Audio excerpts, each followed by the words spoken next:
Hello, everyone. Thank you for joining us today. We are with the amazing Councilwoman Rebecca Villagran, who represents us on the south side of San Antonio. I'm so excited that she's here with us today. Welcome, Councilwoman Villagran. Hello, Mr. President. How are you? Very good to be here. All right. Well, I will tell you, Councilwoman, there's been a lot of things going on right now. As you know, we've been experiencing a pandemic of COVID-19 that has really impacted the lives of so many San Antonians, particularly those that reside on the south side. And Palo Alto College really cares about folks, and we're trying to really work on the education. But, you know, I know the city of San Antonio, and I know that you've been a champion in workforce. What is this workforce initiative that we're hearing about in San Antonio that's helping our residents move forward with employment and helping them stay on track to support their families? What's this all about?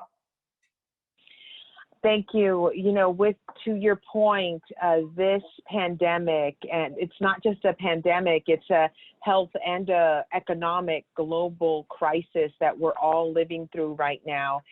And you are absolutely correct. In San Antonio, disproportionately, certain parts of town in the south side as well have been getting hit harder than most. And it has come to just such great sacrifices to all of our community.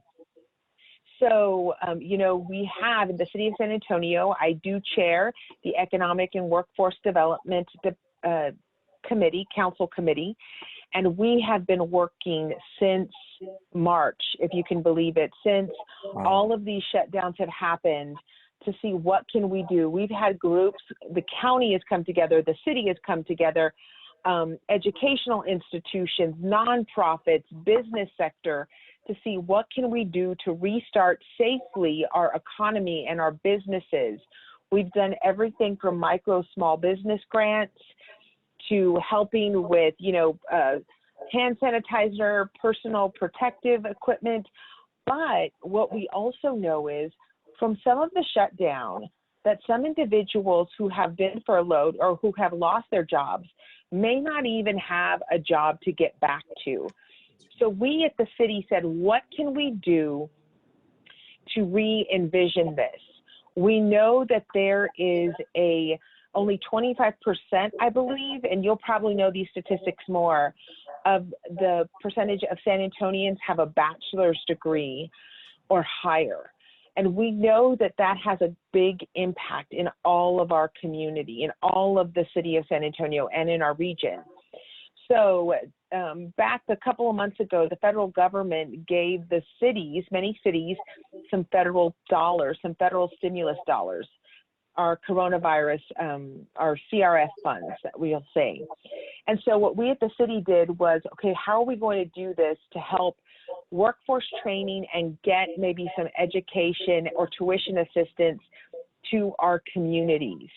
So we formulated this plan, and we have a lot of partners involved.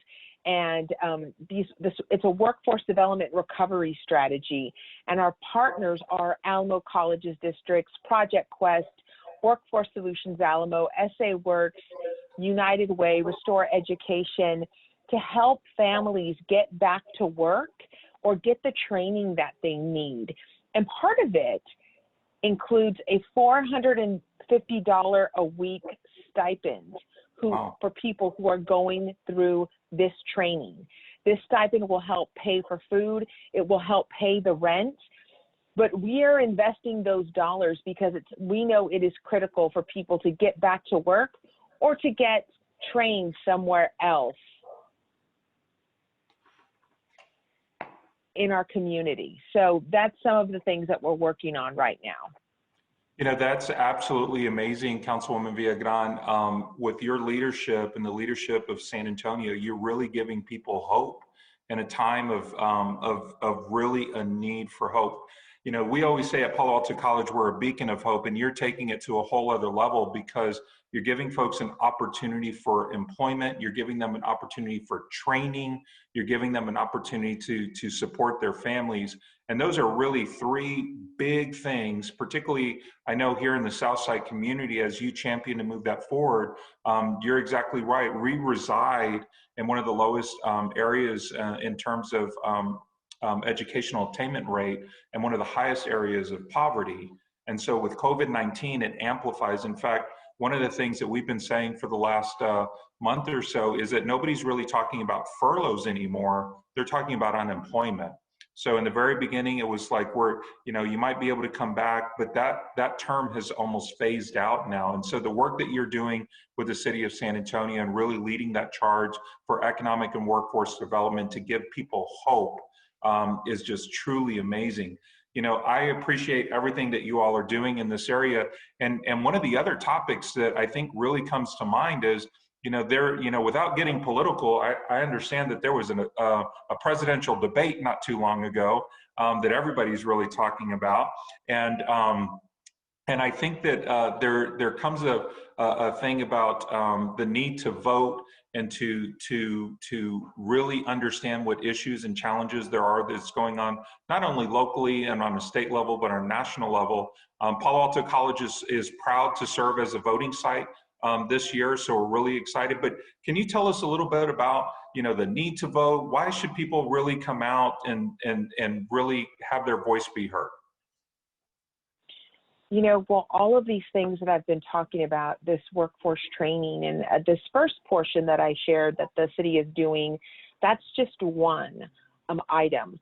But what we have on the ballot in November is a proposition to continue this workforce and education training program beyond that, because we know our economic recovery for San Antonio is going to be even after the election, even after 2020. This is a truly rebuilding and recovery that we need. And we're working and we're asking the residents of San Antonio to vote yes for Prop B for our Ready to Work San Antonio. So if this program is working, we want to continue it. So that's one reason why you have to vote.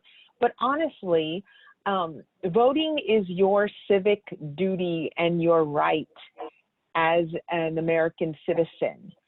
It is something that your family members, I know my family members, fought in the military for.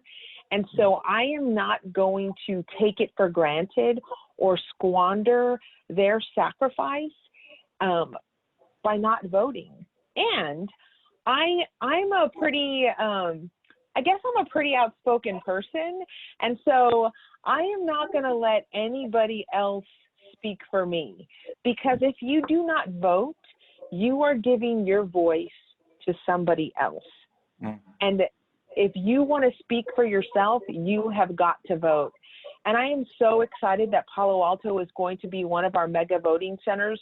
We know that COVID has made a big impact on how we interact and how close we can get.